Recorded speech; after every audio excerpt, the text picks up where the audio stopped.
Assalamualaikum warahmatullahi wabarakatuh.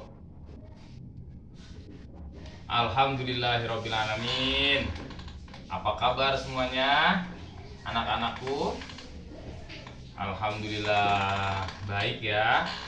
Alhamdulillah kita semua dalam keadaan baik. Oke, Bapak kali ini mau absen dulu nih. Absen dulu satu persatu.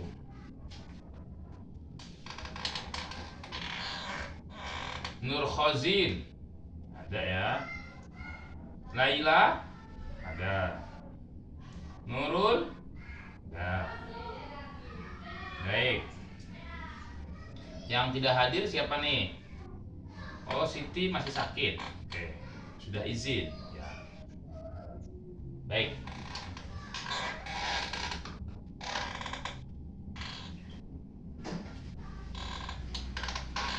Baik anak-anakku, kemarin kita telah membahas tentang sholat ya. Di pelajaran kali ini fikih ya. Pelajaran fikih kali ini dalam pertemuan ini Bapak ingin menjelaskan tentang sujud syukur dan sujud tilawah. Sujud syukur dan sujud tilawah. Tentu kalian semua tahu dong apa itu sujud syukur atau apa itu sujud tilawah. Ada yang sudah tahu? Ya, Firman, bagus sekali. Bahwa sujud syukur itu apa?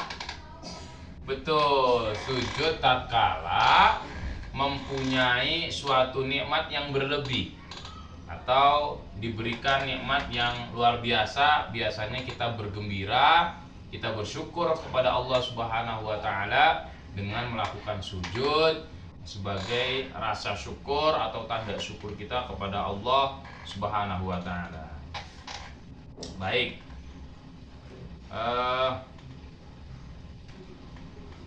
Langsung Bapak sampaikan materi pada kesempatan hari ini. Bapak jelaskan tentang sujud tilawah. Yang pertama, sujud tilawah ya. Bapak akan jelaskan tentang sujud tilawah.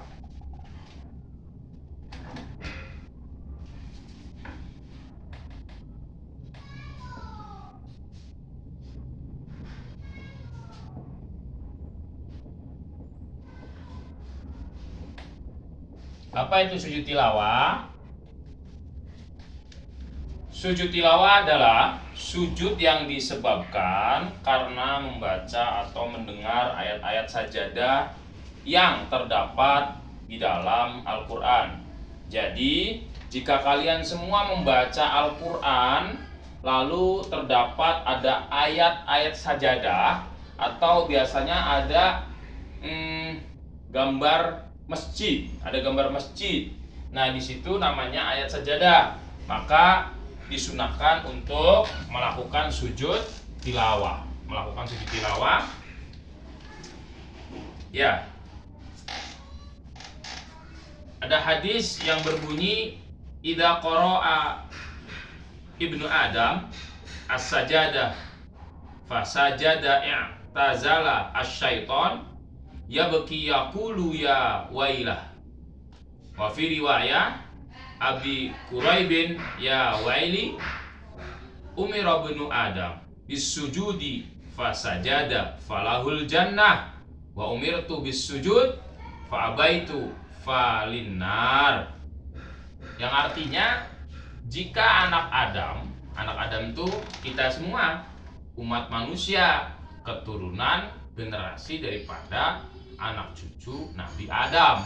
Karena Nabi Adam adalah manusia pertama yang diciptakan oleh Allah Subhanahu wa taala di muka bumi ini. Maka manusia pada hari ini seluruhnya adalah generasi atau anak cucu Nabi Adam. Ya. Jika anak Adam membaca ayat sajadah lalu dia sujud, maka setan akan menjauhinya sambil menangis. ada anak Adam, manusia, baca Quran, lalu di tengah-tengah ayat sajadah dia sujud, dia melakukan sujud, maka setan menangis sambil lari, ya, menjauh, nangis sambil lari. Lalu setan pun akan berkata, celaka aku. Anak Adam disuruh sujud, dia pun bersujud, maka baginya surga. Sedangkan aku sendiri diperintahkan untuk sujud, namun aku enggan, sehingga aku pantas mendapatkan neraka. Anak-anakku tentu tahu bagaimana kisah Nabi Adam dan setan pada waktu itu, atau iblis pada waktu itu, yang diperintahkan oleh Allah Subhanahu wa taala untuk sujud kepada Nabi Adam. Untuk sujud kepada Nabi Adam, tapi dengan rasa congkaknya, dengan rasa yang sombong, dengan rasa yang angkuh, iblis ini enggan atau tidak mau sujud dengan Nabi Adam. Lalu apa yang terjadi ketika dia menolak perintah Allah Subhanahu wa taala? Akhirnya Allah pun memberikan ganjarannya atau memberikan balasan untuk orang-orang atau makhluk-makhluknya yang membangkang kepada Allah dengan balasan bahwa setan diusir dari surganya Allah Subhanahu wa taala abadan, untuk selamanya. Jadi balasan daripada kesombongan seorang setan yang bahwasanya dia bilang, aku ini diciptakan dari api. Wah, awas nih kalau ada yang sombong lalu bilang aku ini anak orang kaya misalnya, atau aku ini anak pejabat. Tidak boleh begitu, karena ini sama saja menimbulkan percikan-percikan kesombongan, atau dia mengikuti daripada perilaku-perilaku setan dan iblis. Ya. Ketika setan enggan sujud, akhirnya Allah Subhanahu wa taala mengganjar balasan, dia dilempar dari surganya Allah dan tidak akan pernah lagi masuk ke dalam surganya Allah abadan, selamanya. Nah, maka anak-anakku semuanya nggak boleh sombong. Kalau Allah Subhanahu wa taala menyuruh kita sebagai abdun dhaif, hamba yang lemah, maka perintah Allah adalah aqimus shalah wa atuz zakah, ya. Atau ada ayat Al-Qur'an yang mengatakan wa ma khalaqtul jinna wal insa illa liya'budun. Tidaklah sekali-kali Allah menciptakan jin dan manusia melainkan untuk beribadah kepada Allah. Bagus banget Humairah tahu tuh tadi ya.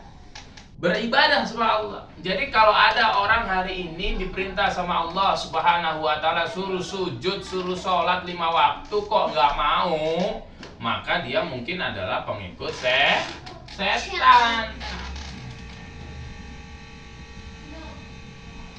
Baik, itu tadi penjelasan hadis di atas dan beberapa arti yang telah tadi Bapak jabarkan.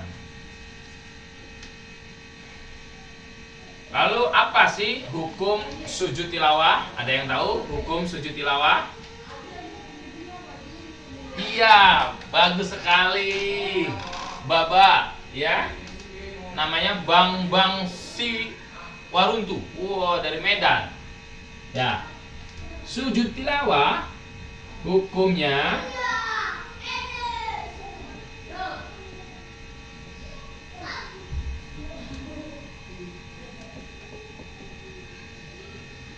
sujud tilawah adalah sunnah,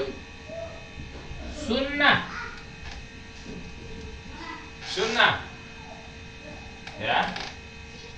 Kalau biasanya diartikan sunnah itu perkara yang dilakukan mendapat pahala, ditinggalkan tidak mengapa, tidak mendapat dosa. Ya. Sujud tilawah Bapak jelaskan, para ulama sepakat bahwa sujud tilawah adalah amalan yang disyariatkan. Di antara dalilnya adalah hadis Ibnu Umar, Nabi Shallallahu Alaihi Wasallam pernah membaca Al-Quran yang di dalamnya terdapat ayat sejadah.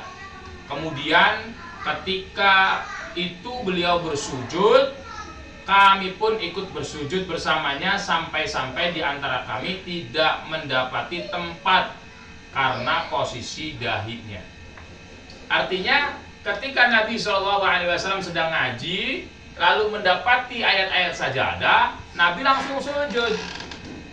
Nabi sujud, sahabat ikut sujud. Saking banyaknya sahabat yang ikut sujud, sampai-sampai ada sahabat yang gak kebagian tempat sujud. Ada sahabat yang gak kebagian buat sujud. Nah, ini berdasarkan hadis Nabi, makanya ini sunnah. Lalu menurut jumhur, mayoritas daripada ulama, yaitu Malik, terus Asy-Syafi'i, terus Al-Auza'i, banyak ya, itu mereka berpendapat bahwa sujud tilawah itu sunnah dan bukan wajib. Ya, ini ada pendapat dari beberapa jumhur. Lalu dari Zaid bin Sabit, beliau berkata, aku pernah membacakan pada Nabi Shallallahu Alaihi Wasallam surat An-Najm. Tatkala bertemu pada ayat sajadah dalam surat tersebut, beliau Nabi tidak bersujud. Hadis riwayat Bukhari. Bukhari membawakan riwayat ini pada bab siapa yang membaca ayat sajadah namun tidak sujud. Artinya kadang beliau sujud, kadang beliau pun sewaktu-waktu tidak sujud. Nah, ini mengindikasikan bahwa hukum daripada sujud tilawah itu tidak wajib. Kalau hukumnya wajib, maka sudah dipastikan Nabi SAW akan sujud pastinya. Namun di waktu kesempatan yang lain ternyata Nabi juga tidak sujud. Oke, hukumnya sujud tilawah itu sunnah. Lalu bagaimana cara sujud tilawah itu? Nah, caranya yang pertama, para ulama sepakat bahwa sujud tilawah cukup dengan sekali sujud. Kalau kita sujud sholat itu kan 2 kali, kalau sujud tilawah cukup 1 kali. Lalu yang kedua, bentuk sujudnya sama dengan sujud dalam sholat. Ya sujudnya begitu, menempelkan jidat, menempelkan hidung, tangannya ditempelkan juga ke bumi, lalu lututnya, lalu jari-jari kakinya. Yang ketiga, tidak disyariatkan berdasarkan pendapat yang paling kuat untuk takbiratul ihram dan tidak disyariatkan untuk salam. Jadi kalau sujud ya sujud aja, nggak disyariatkan buat takbiratul ihram Allahu Akbar, atau tidak disyariatkan untuk assalamualaikum. Yang keempat, caranya disyariatkan pula untuk bertakbir ketika hendak sujud dan bangkit dari sujud. Allahu Akbar. Allahu Akbar sujud. Allahu Akbar bangun dari sujud. Allahu Akbar ya. Jadi sujud itu disyariatkan atau disunahkan juga membaca takbir. Paham ya? Nanti praktek satu-satu ya. Lalu yang kelima syaratnya adalah lebih utama sujud tilawah dimulai dari keadaan berdiri. Jadi berdiri dulu, baru sujud. Ketika sujud tilawah ingin dilaksanakan di luar sholat, inilah pendapat yang dipilih oleh Hanabilah. Sebagian ulama belakangan dari Hanafiyah, salah satu pendapat ulama-ulama Syafi'iyah, dan juga pendapat Syekhul Islam Ibnu Taimiyah.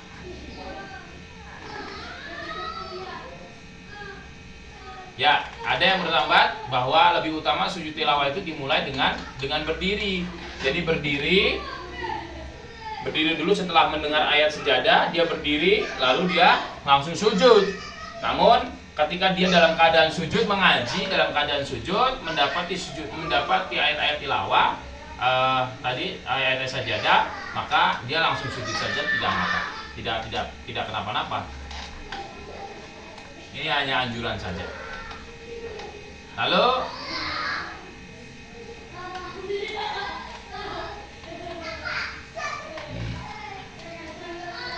apa yang dibaca ketika kalian semua sujud tilawah? Ya, tentu bacaannya adalah bacaan tasbih, sama seperti kalian sujud tatkala sholat. Bagaimana bacanya? Subhana rabbiyal a'la wa bihamdi. Subhana rabbiyal a'la wa bihamdi. Subhana rabbiyal a'la wa bihamdi. Itu bacaannya sama seperti kalian sujud pada keadaan sholat. Nah, sujud sejadah pun disunahkan untuk membaca itu, ya. Intinya mengagungkan atau memuji kepada Allah Subhanahu wa ta'ala.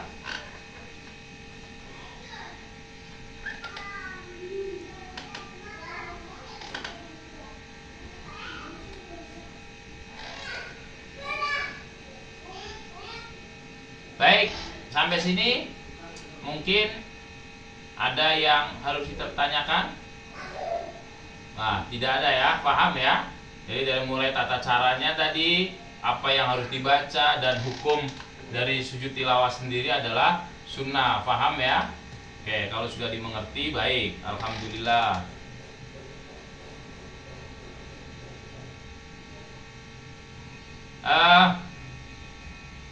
Lalu kita bahas tentang sujud syukur ya. Selanjutnya ada sujud syukur. Nah, sujud syukur pengertiannya adalah sujud yang dilakukan oleh seseorang ketika mendapatkan nikmat atau ketika selamat dari bencana. Misalnya, hari ini kamu yang tinggal di pedesaan yang banyak sekali sungai, kok tahu-tahu tiba-tiba malam-malam banjir, ya kan? Sawahnya terendam, rumahnya terendam, tahu-tahu banjir. Nah, ketika banjir tahu-tahu sudah meluap tinggi, wah, kamu menyelamatkan diri dan alhamdulillah selamat. Nah, selamat dari musibah disunahkan oleh Nabi Shallallahu Alaihi Wasallam untuk sujud syukur kepada Allah Subhanahu Wa Taala yang telah menyelamatkan kita. Sejatinya tidak ada yang dapat menyelamatkan kita melainkan Allah Jalla Jalaluh. Hanya Allah yang dapat menyelamatkan kita. Jadi kalaupun kita ditolong sama, misalnya ketika kita banjir, terus kita berenang, tahu-tahu ada pelapah kedebok pisang, atau ada ban yang ngalir, ya, akhirnya kita bisa berpegangan di situ, akhirnya kita selamat. Sesungguhnya ini pertolongan dari Allah Subhanahu Wa Taala. Jadi tidak ada kejadian yang datangnya tiba-tiba. Semuanya sudah diatur skenarionya oleh Allah Subhanahu Wa Taala. Ya, jadi yang kedua adalah apa? Sujud syukur. Sujud syukur, ya, adalah sujud apa tadi yang dilakukan oleh seseorang ketika mendapatkan nikmat atau selamat dari musibah. Ya. Contoh bersyukur kepada Allah Subhanahu Wa Taala, misalnya kita hari ini mendapatkan hadiah, ya, itu bersyukur. Lalu misalnya hari ini kita lulus dari sekolah, itu harus bersyukur kepada Allah. Kalau perlu kita sujud, ya, karena kita bisa menyelesaikan pendidikan dengan baik, karena kita bisa hafal surat Yasin, kita hafal surat Waqiah, itu semua harus sujud. Kenapa disunahkan sujud? Ya, bersyukur kepada Allah Subhanahu Wa Taala karena Allah memberikan kita nikmat, memberikan kita otak, dan nikmat otak ini masih bisa kita jalankan untuk berpikir. Coba kalau Allah Subhanahu Wa Taala memberikan otak ini uratnya putus satu, apa yang akan terjadi? Yang akan terjadi adalah pastinya kita akan berkeliaran di jalan-jalan. nggak pakai baju, ya sambil tertawa, gila berarti kita. Nah ini, jadi sujud syukur pun ini dianjurkan oleh Nabi Shallallahu Alaihi Wasallam untuk dilakukan ketika kita mendapat nikmat atau ketika kita selamat dari musibah. Oke ya, nikmat. Ya tentu kalau bicara tentang nikmat sangat luas. Allah katakan dalam Al-Quran, wa in ta'uddu ni'matallahi la tuhsuha. Seandainya hamba-hambaku aku tunjukkan nikmatku, maka la tuhsuha, semua orang tidak akan dapat menghitungnya. Gak akan pernah bisa kita menghitung seluruh nikmat yang telah Allah Subhanahu wa ta'ala berikan kepada kita. 1 menit, 1 detik, setiap hembusan nafas yang kita hembus gratis tanpa harus bayar, ya. Maka disitulah kita dituntut oleh Allah untuk bersyukur kepada Allah dengan cara sujud syukur. Nabi Shallallahu Alaihi Wasallam, ya, ini ala Abi Bakrah an Nabi, ya, Abi Bakrah berkata, annahu kana idza ja'ahu amru sururi aw busyira bihi kharra sajidan syakirallah. Dari Abu Bakrah, dari Nabi Shallallahu Alaihi Wasallam, yaitu ketika beliau mendapati hal yang menggembirakan atau dikabarkan berita gembira, beliau tersungkur untuk sujud pada Allah Ta'ala. Nah, hadis ini sahih. Jadi Nabi kalau dikasih tahu, dikasih kabar kebaikan, ya, Nabi langsung sujud. Nabi mendapat kabar baik, sujud. Kalau kalian dapat kabar baik nilai A, apa yang kalian lakukan? Terima kasih dong, ya. Terima kasih sama gurunya tentu, terima kasih sama Allah juga harus. Nah, Nabi saja sampai sujud, bersyukur sampai sujud, tersungkur sujud. Juga dari hadis Ka'ab bin Malik radhiyallahu yang diriwayatkan oleh Imam Al-Bukhari, di mana ketika diberitahu bahwa taubat Ka'ab diterima, beliau pun tersungkur untuk bersujud. Masya Allah, ini luar biasa. Ini perlu kita praktekkan, perlu kita kerjakan, dan perlu kita contoh dari apa yang hari ini kita dengar, ya anak-anakku semuanya. Lalu apa? Oh ya, bagus sekali pertanyaannya tentang hukum, ya. Hukum sujud syukur. Apa hukumnya? Nah, hukumnya itu sunnah.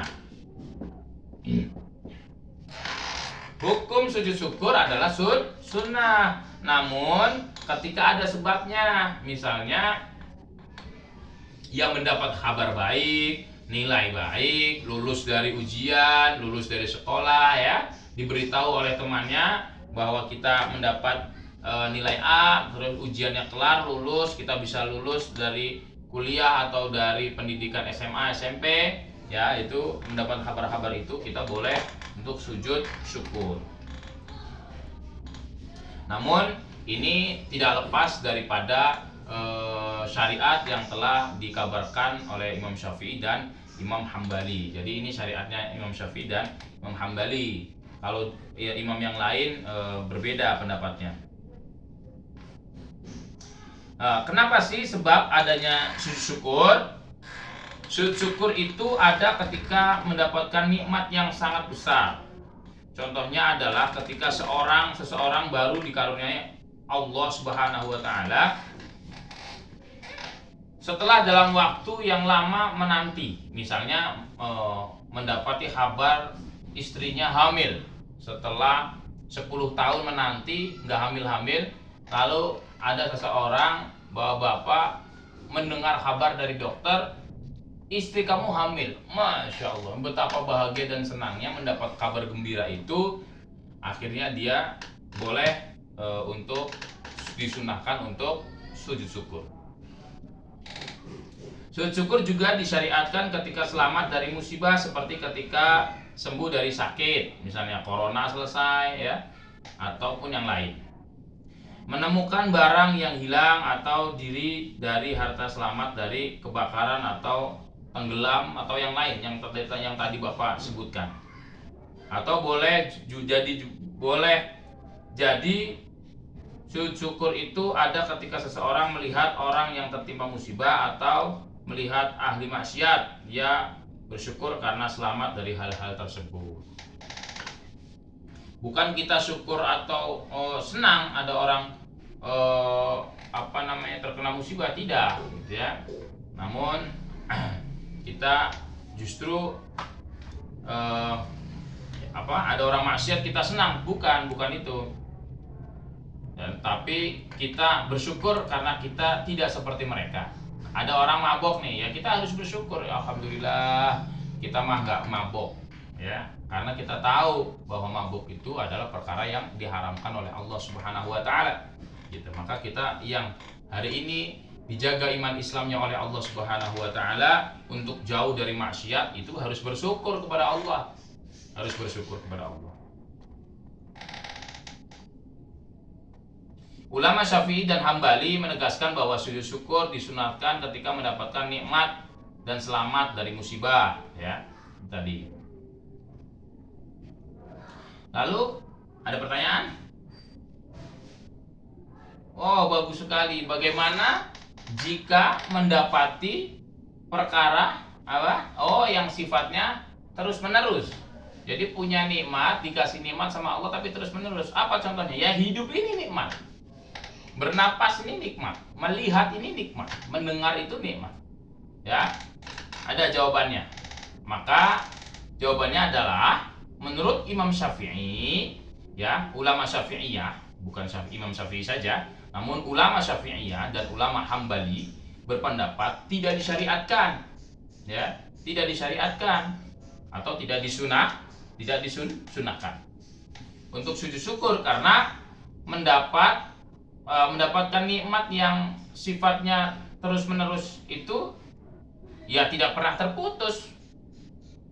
Jadi kamu hidup, selama hidup kamu pasti bernapas, ya. Selama hidup kamu pasti bernapas. Ya bernapas masa sujud, ya. Jadi tidak sujud syukur, melainkan bukti daripada syukurnya dialihkan dalam sholat. Nah, tidak bisa napas, akhirnya sujud, napas, sujud, enggak, karena ini perlu kenikmatan yang kontinu, terus menerus.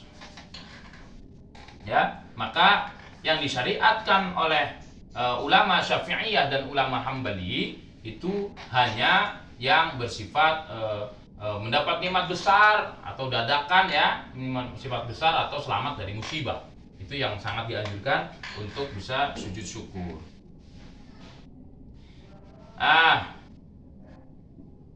Sujud syukur pun tidak disunahkan untuk menghadap kiblat. Ini kalau kiblat arahnya ke sana, maka ketika kamu bersyukur mendapati, misalnya kayak tadi ada contoh bahwa ada bapak-bapak mendapati istrinya hamil, lalu dia dikabarkan oleh dokter istrinya hamil, dia akhirnya sujud, disunahkan untuk sujud karena senang, gembira. Nah, sujudnya tidak disunahkan menghadap kiblat, tapi sujudnya bisa kemana saja, ya. Itu yang penting. Sujud syukur itu rasa syukurnya yang diaplikasikan kepada sujud tadi, gerakan sujud. Lalu tata cara sholat sujud syukur, ya, tata cara sholat sujud syukur adalah seperti sujud tilawah, sama saja, yaitu dengan sekali sujud. Ketika akan sujud, hendaklah dalam keadaan suci, ya, menghadap kiblat, lalu bertakbir.